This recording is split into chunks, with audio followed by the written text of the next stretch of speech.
Larry, it's great to finally meet you. So, I found your single "Where I Find God." It was probably about 2 weeks ago, and it was at 2 a.m. in the morning. I was uploading some stuff for work, and it just came across on YouTube. And man, that single it hit me right away. It blew me away. I grew up listening to country music. I mean, George. There's pictures of me when I was 3 years old. Playing George Strait songs, Yeah. and I mean, it's just been part of my life the whole time. And when I heard "Where I Found God," man, it just resonated with me. I'm like, this is a country that at least I want to hear. It was amazing. And so I went and put it up on all my social platforms. I was sharing it with everybody. I was like, y'all gotta hear who this Larry Fleet guy is, because I mean he's Yeah. gonna be a household name within the year. So Hey, we hope so, man. That's the game plan. And more importantly, man, I'm glad that the song hit you right, because that's when we wrote it, that was kind of the game plan there, and it's done a lot for me. And what's been cool is seeing all the.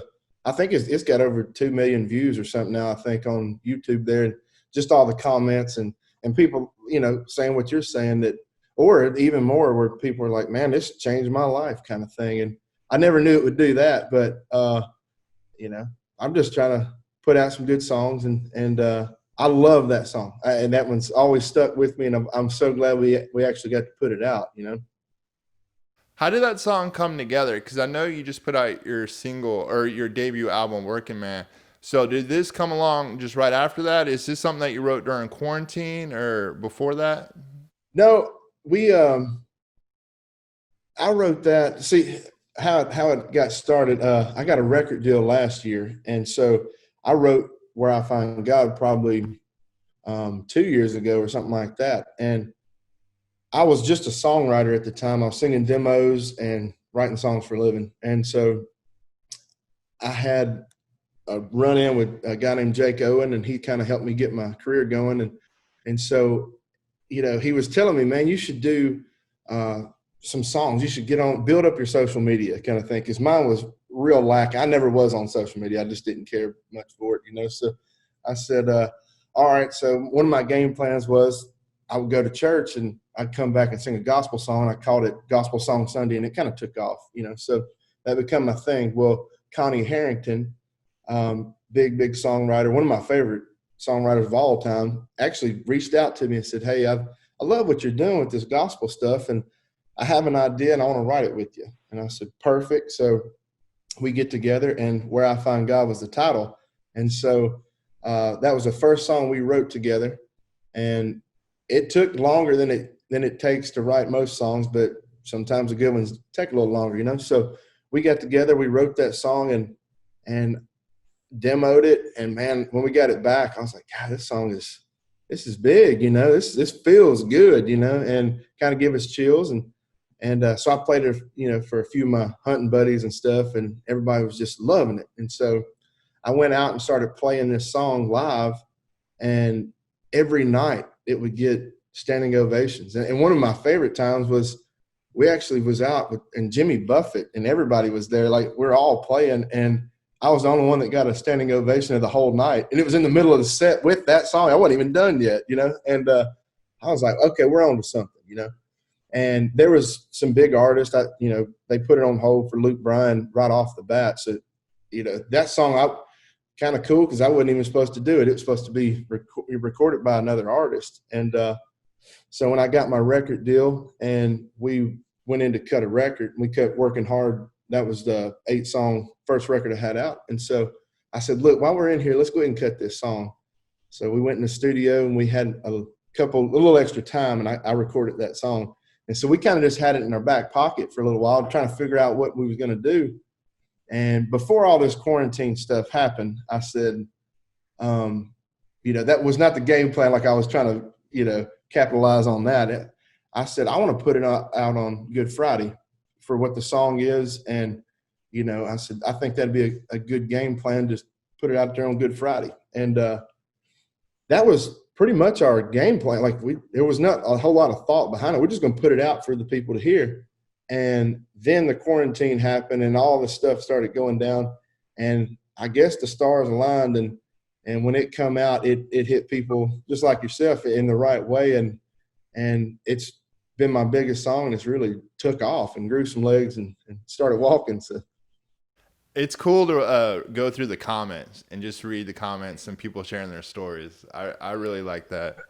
yeah, it's there's close to 1,000 comments, and it's, I don't know any of these people really, and they're leaving their life story, and it's pretty cool to read.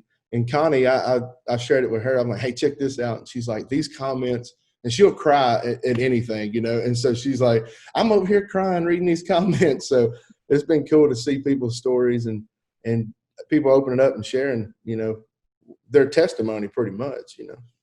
One of the things that you did on social that I really enjoyed, and this was actually the moment that I wanted to reach out to you because this is when I knew you were a cool dude, was on Instagram when you had your son Waylon and you're reading the reviews and then you kept going back to him. I thought that was awesome. So like for social media, that was awesome. That was really cool. That was fun. We were down at the lake and we've been seeing, everybody been kind of doing write-ups about the song. And so I was like, there's all this stuff there. And my team behind me, they're like, we got to do something with this. And I was like, well, we got to do something funny, And so I like to have a little sense of humor and make light of a lot, So we put it together. And Waylon, that's my boy Waylon. And so he's been stealing the show. Even in the video there, he's become the star, So I've gotten shadowed by Waylon. So I'm cool with it. Absolutely. So, Larry, I want to learn a little bit more about your history before writing music, because this is the first time we've actually gotten to sit down and talk. Just tell me a little bit about yourself. You grew up in Tennessee, right? Yeah. I grew up in actually it's White Bluff, Tennessee, which is outside of Nashville. It's west of Nashville, probably 30, 45 minutes, something like that. Depending on how fast you drive, I guess. And I grew up there, and my background, I come from a concrete worker, and my mom, she's an accountant, I guess now. And so she works for a place in Nashville, and everybody still lives out in White Bluff, and we live in Chattanooga now, but I grew up out there. And how I got into all this was probably 5 or 6 years old. My great uncle, Uncle Jim, he played music, and this man never had a lesson or anything. He could just, one of those guys that could pick up anything and play it. And so after church and stuff on Sundays, we would get together and like we do here in the South, we'd just, after church, everybody would eat and hang out for a few hours, And so that's what we would do. And he would always be playing something, the banjo, the fiddle, the guitar, whatever it was. And I thought, man, that is cool. I want to learn how to play guitar, He said, well, they got me this little bitty guitar, and he said, I'll show you some chords. So he did, and I picked up on it real fast, and I just loved it. And so we just kept at it. And my cousin, he was a year older than me, he played the fiddle. And so between all of us playing something, we just got together and started a little family band there. And we played a lot of gospel music and bluegrass, and that was kind of our thing. And we grew up playing that and kind of stuck together.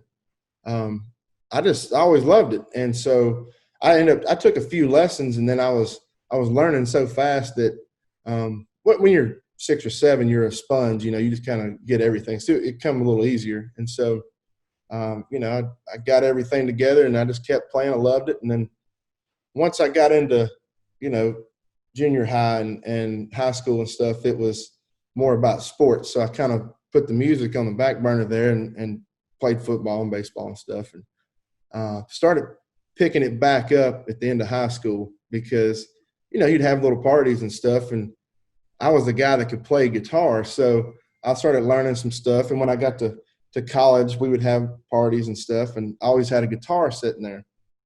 And I could play it, but I didn't know I could sing. I didn't think I could at all. Honestly, I was scared to death to sing in front of anybody. So, during the parties, I get a little courage up by the end of the night, and I would start singing some songs that I'd learned, and people started saying, man, you can sing. And I thought, I don't know, man. You might be a little drunk. I'm not sure if I can sing or not, So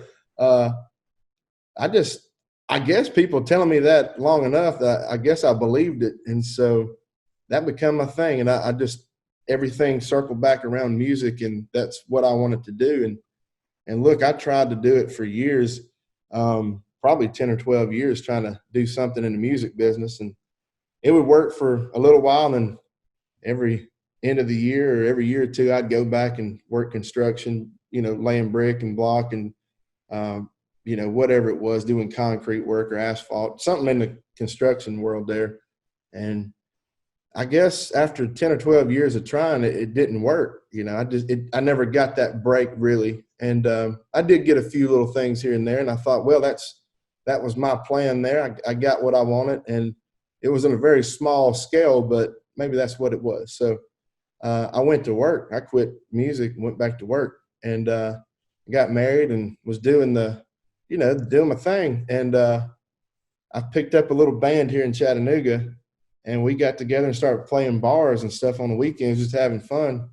And then once I did that, a guy called me and wanted me to play a little private party for him outside of Nashville. And I did. Went there, and that was where I met Jake Owen. And then he convinced me to quit my job. And it's a long story cut down as much as I can. I'm trying not to drag it out. But I met him. He talked me into quitting my job, and I did. He took me on the road with him. And then once that happened, people started hearing, and we started getting that train rolling again, and things started happening then. And then I went on the road with Jake and Willie Nelson and all kind of people. So it's been a weird thing, man. It doesn't happen like this all the time. It don't happen like this ever, really. It's been a blessing, and I'm getting to do what I like to do. And yeah, so I'm blessed for sure. I think the consistency is the most important part. And I hear a lot of these stories and people think it's an overnight success. And I'm like, nah, there's 10 or 12 years of grinding that goes on behind that people don't see. Oh yeah, it's hard. It's you go out. That's what a lot of people move to Nashville, and they think, I'm going to give it a year. And that should be plenty of time, man. No, it's going to take a long time. They call Nashville the 10-year town because it takes 10 years to get anything going for most people. And that was, in my case, it took about probably 12 or 13 years to get it going. And then I had to have help from Jake and everybody else. I got a great team around me. If it wasn't for them, then, you just be a guy that can sing and play guitar, So it takes a lot of people and a lot of time to make something happen. Will you guys be going back on tour once they open everything up to where you can?